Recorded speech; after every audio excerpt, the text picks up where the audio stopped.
It's a slice of WA being brought to Bali. We really want to produce a wine that people would enjoy drinking, and that's the most important thing. If you've ever dined in Bali's fine restaurants, you'll know the food is cheap enough, but when it comes to the wine list, you'd better get out the credit card.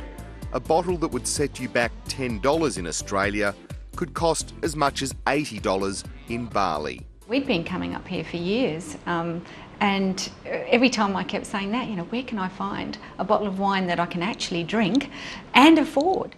The reason wine is so expensive in Bali is thanks to big tax on imported alcohol. There's a lot of government taxes related to alcohol industry in particular, and when we looked at all those, that's where the margins are increased. So if you're bringing a product that contains alcohol into the country, there's massive taxes, and they're currently over around 400%.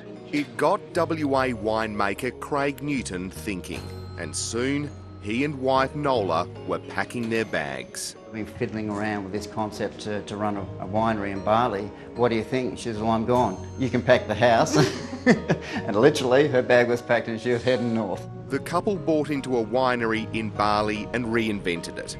To get around the high taxes and ensure quality, the solution was to bring grape juice from WA to Bali and then make it into wine. We are down there during harvest to monitor where it all comes from, how it's coming in and things like that, and the processing of it to extract the raw liquid grape juice.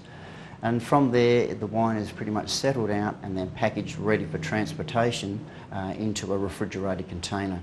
To produce a quality wine in the tropics, Craig says the key was to control the temperature at every step, from transporting the grape juice through production using special insulated tanks and even to delivery. We'll set that temperature down on the containers and then they're shipped to Bali. It's a 3-week journey, so whilst that's in transit on a boat, Noel and I will fly back in. We're ready here to receive it at this end.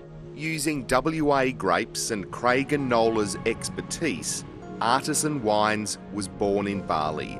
It was no small task. Even finding a name was a task in itself, as local laws dictate the product must have an Indonesian name. I literally went through the dictionary, the Indonesian dictionary, and I found 2 words that meant the same in English and in Indonesian, and that was artisan and royal.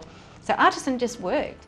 In 2009, the first wine flowed. It was a Chardonnay. It was followed in 2011 by Sauvignon Blanc and later a Shiraz.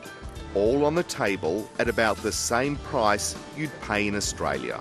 Typically around $25 a bottle, $20-25, sometimes as high as around $30.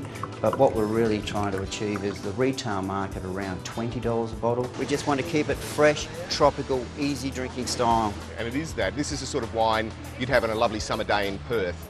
And of course it's like that every day in up Bali. here, isn't it? Every day in Bali you've got a summer's day. So the wine's really got to be, either you're sitting around the pool in your hotel and you're enjoying a lunch or you're enjoying an evening meal. It's that light, easy drinking style of wine, uncomplicated, just to be enjoyed. We're really proud that we've been able to produce a wine that's of a reasonable quality. We try to tailor it for the market up here as well, and also the environment. You don't want really high alcohol wines up here. I love it. Yeah, it's a passion, it's a dream. Not many people get to live their dream, and that's what we're doing.